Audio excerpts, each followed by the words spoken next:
Hi, welcome back to Stuff About Tutorials.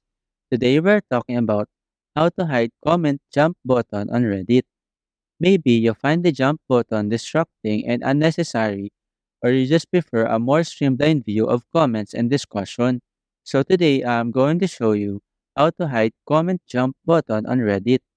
Check video description and I will try to leave the written instructions. So let's start. First, open the Reddit application and log into your account. Once you are logged in, you will be taken to the home page. In this page, tap on your profile icon located at the top right corner of the screen. A panel will appear at the right side, and here, tap on Settings. In the Settings page, scroll up, and under Advanced section, you will now see this Comment Jump button option. Since you wanted to hide the jump button on the comment section, simply toggle off this switch next to this option. After that, you now have successfully hidden the comment jump button on Reddit. The comment section will now have a cleaner look without this button.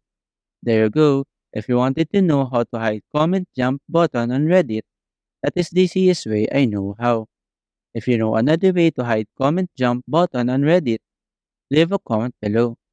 Also, be sure to subscribe for more videos.